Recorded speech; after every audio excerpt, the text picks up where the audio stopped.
Welcome to Peer2Peer, the podcast, brought to you by Rayner. Listen in as we hear from top surgeons having great conversations with their peers about hot and popular topics in ophthalmology. In this episode, host Gerd Auffarth from Germany is joined by Dr. Ben LaHood from Australia to discuss the benefits of different IOL materials. Professor Gerd Auffarth is one of the world's leading intraocular lens experts. He is a chairman of the Department of Ophthalmology, Ruprecht Karls University of Heidelberg, and the head of the David J. Apple Centre for Vision Research. Dr. Ben LaHood is a cataract and refractive surgeon. He is a world-renowned expert in ophthalmology, specialising in laser vision correction, cataract, and other ophthalmic specialised surgery. Hello, I'm your host, Professor Auffarth, and today we are speaking with Dr. Ben LaHood about IOL materials, what we know today, what is interesting today. So welcome, and I'm happy to have you here. Thanks, Gerd. It's great to see you again. Last time I saw you was at the Australian Cataract and Refractive meeting, which was great. And I now know that you're a great karaoke singer, so lovely to see you again. Yeah, I'm glad you don't mention all the clothes I had to wear during the meeting. So our topic here is the intraocular lens material. So the world is divided into hydrophobic and hydrophilic lenses, so to say. And some people are now kind of fighting against hydrophilic lenses, want to ban them because of some reports we had. And I think we will go into detail on that. But what is your general view on this debate? I think, Gerd, I really think there's been a witch hunt against hydrophilic lenses because I've been putting them in, observing them, seeing them for the last decade. I don't see these problems. I know that there are people out there with much larger volume of surgery that it gets sent these lenses with concerns and have to explant them. And there are worries about that. But I really don't see it in my day-to-day practice. I'm not seeing hydrophilic lenses being an opacification problem regularly. I think we know enough now about the risk factors for that would alter my decision-making perhaps about who I would put one in. But overall, I think the problem, the opacification issue with hydrophilic lenses has been blown out of proportion. What do you think? Yeah, I think I can very much relate to that. If I look back the last 20 years, we always have kind of waves of problems with different type of intraocular lenses, different type of manufacturers, not only hydrophilic lenses, also silicone lenses, hydrophobic lenses. And it is, of course, nowadays, because a lot of publications come out, if you find a topic which is interesting, you publish about it. And we actually in Heidelberg also published quite a bit about the hydrophilic calcification processes. We developed actually a laboratory setup to kind of foresee if a lens is at risk for it or not.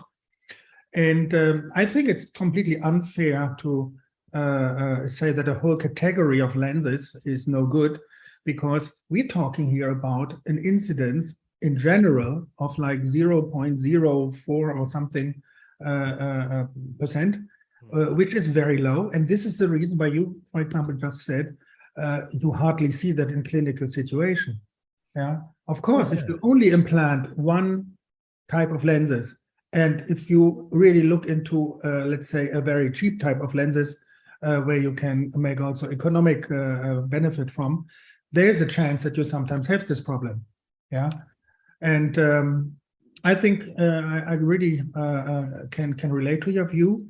When you have these patients, what kind of patient would that be? Do you always think it's the lens itself, or maybe there are also some circumstantial things, surgeries or something being involved that lead to like what we call a secondary calcification?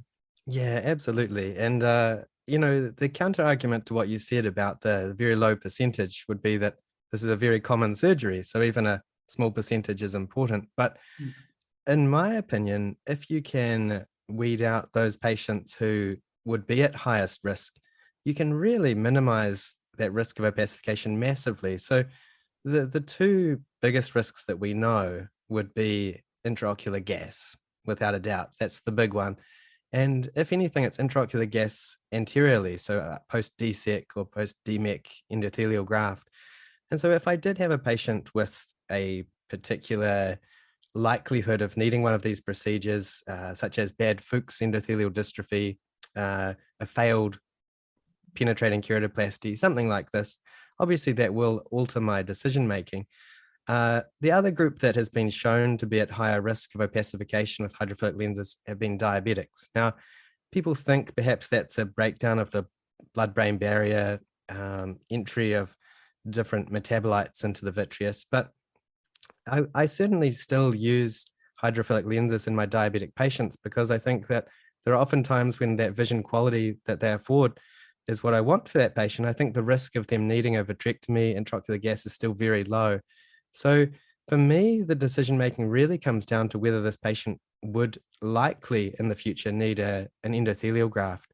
Do you make those decisions, or does that enter your thoughts at all? Yeah, that is actually exactly the point. If we plan a DMEC in a patient who is actually still phakic, we of course think about using hydrophobic lenses here in this case.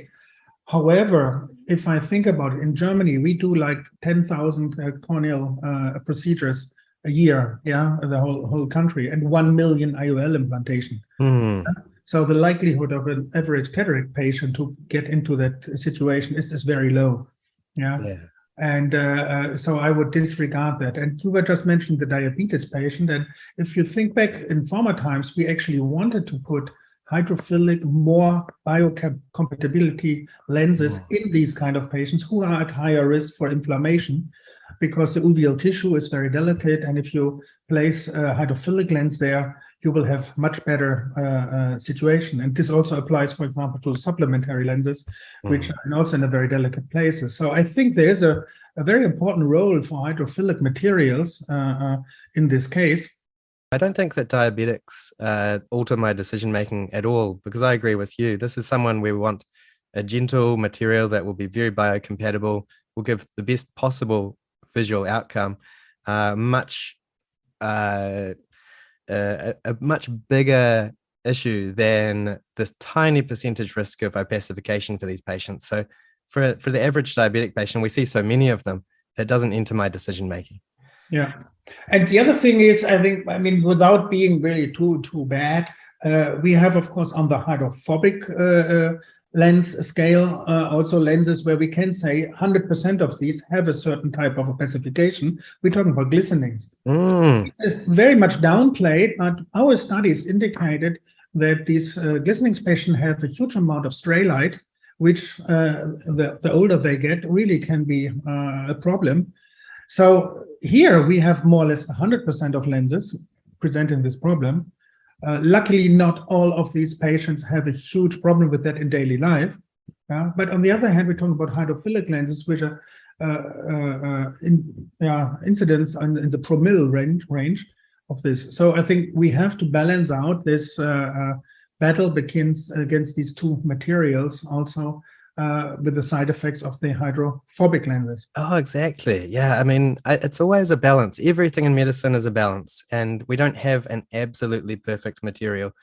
I must admit, I'm a consultant to Alcon and to Zeiss. And so, some of these glistening issues do belong to certain companies. I like to be as evidence-based as possible with everything I do. And, there was a lot of time where it was said that glistenings do not matter. They don't matter one bit. I think all of us know that they do, and they can. And we can take lenses out purely because of glistenings, which are an opacification. Yeah. I believe that especially with the advent of more diffractive IOLs, presbyopia correcting IOLs, any of that scattering of light, any aberration induced by the material will decrease your contrast sensitivity, and there's good evidence to show that. So I think even the migration of certain types of lenses to material platforms that have much lower rates of glistenings indicate that what surgeons have said and researchers have said is being taken into account by manufacturers. And I like to think of it almost like a scoreboard. If you were thinking hydrophilic versus hydrophobic, what are their pros and cons? And, the pros of hydrophilic lenses with their ability to go through a small incision, their lack of glistenings, their ability to fit into little spaces like the sulcus very gently, to me, that overcomes the small risk of opacification. And I think the idea of banning hydrophilic materials is frankly ridiculous. Yeah, I think one option that we haven't really looked at is also the ease of implantation of hydrophilic lenses, especially when I think about training residents or having beginners in cataract surgery.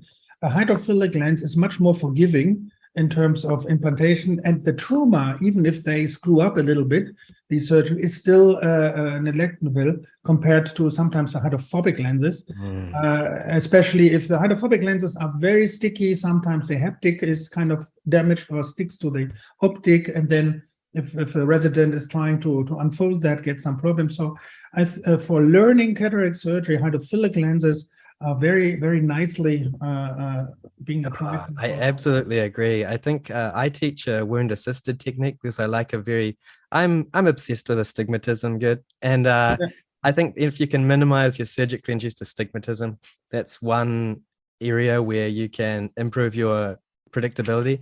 So I like to teach cataract surgery through a very small incision, and that means a wound assisted technique with most IOLs. And there've been a number of cases where we've had to tug a hydrophobic lens out of an incision, whereas a hydrophilic lens, if it's halfway in, halfway out, can quite easily be prodded in without any damage to the lens. So they are a lot more forgiving just as a material. Yeah.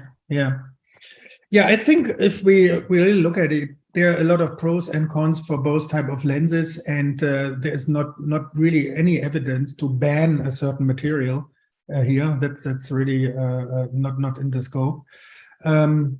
I think also from a manufacturing point of view, some optics, especially now the very fine new kind of EDOF hybrid trifocal optics, can be applied sometimes easier on a hydrophilic platform, which is also an important issue here to say, because when we look at the scale of monofocal plus and EDOF lenses, there are a lot of hydrophilic lenses on the market and not so many hydrophobic lenses.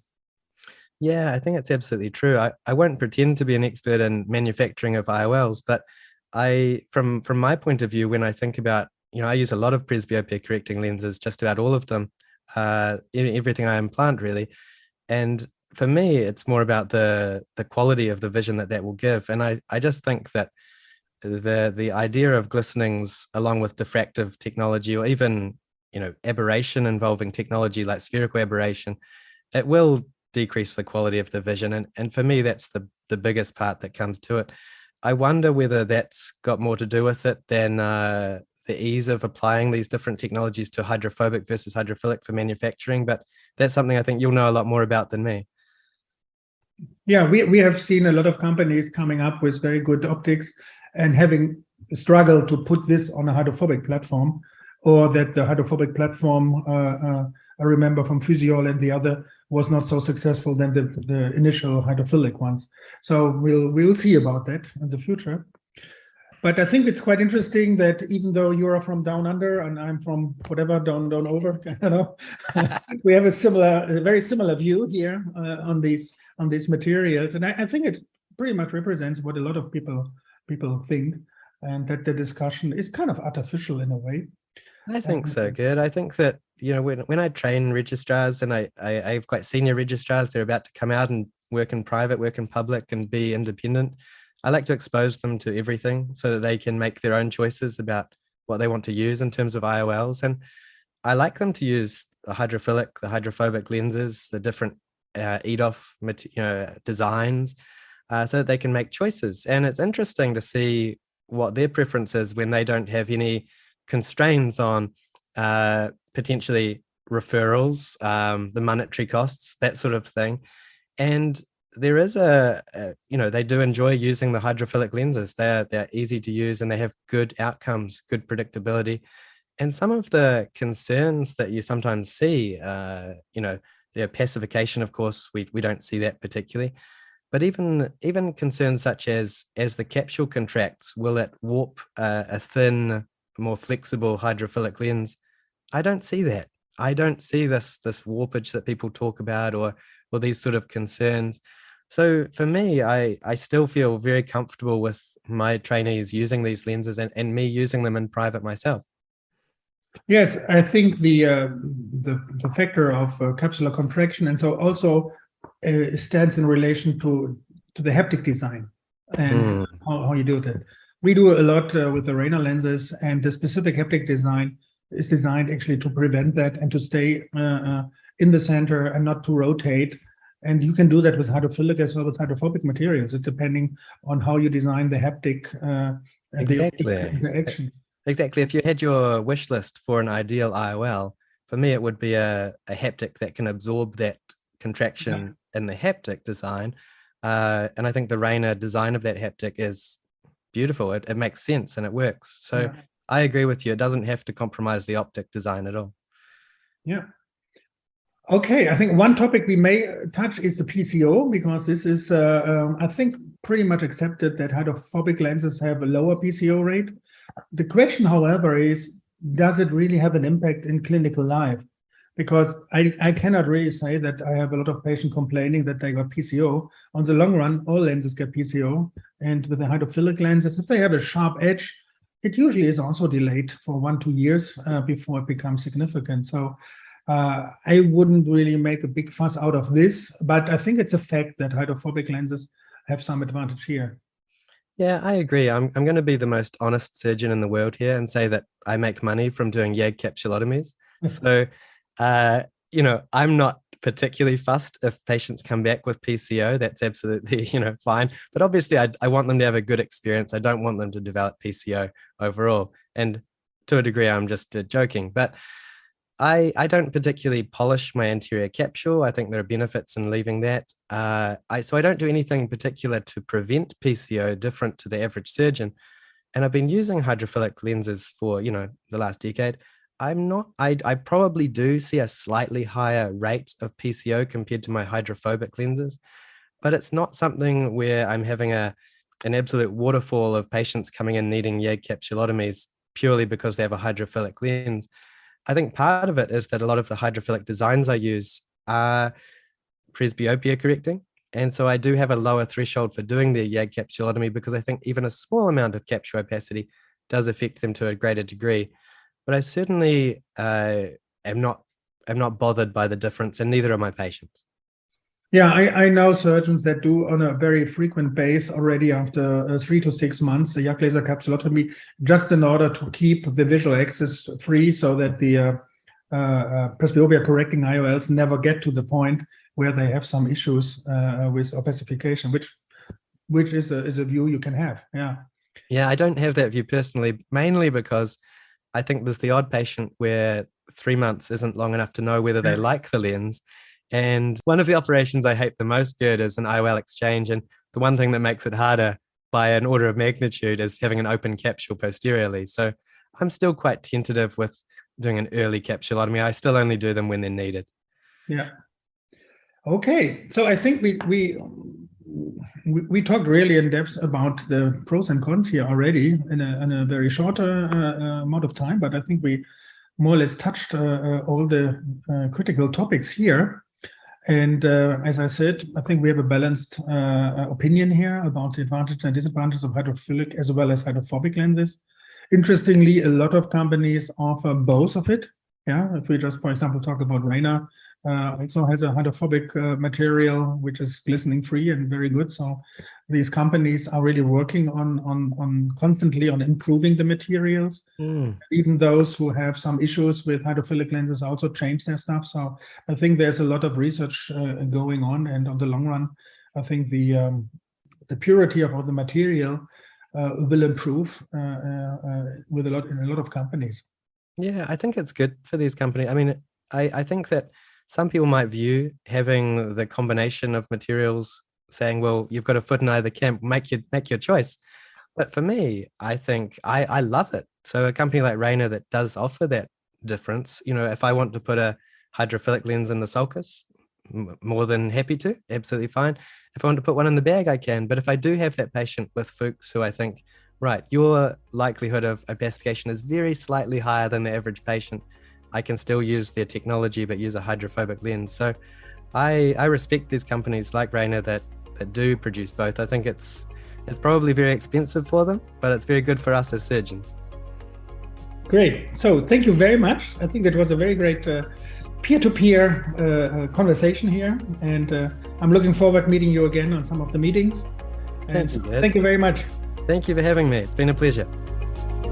Join us for the next episode of Peer2Peer, the podcast, where host Professor Gerd Auffarth will be speaking with Professor Martin Dirasama from Germany about the do's and don'ts of toric lenses. For more information about this episode's topic and to read the show notes, visit the Peer2Peer hub at rainer.com/peer-to-peer. This podcast is provided for general information purposes only. The presenters' views are their own. Rainer does not endorse off-label use. Users must refer to the product labelling and instructions for use for Rainer products in all cases. Not all Rainer products are available in all countries. The full disclaimer can be found in the show notes.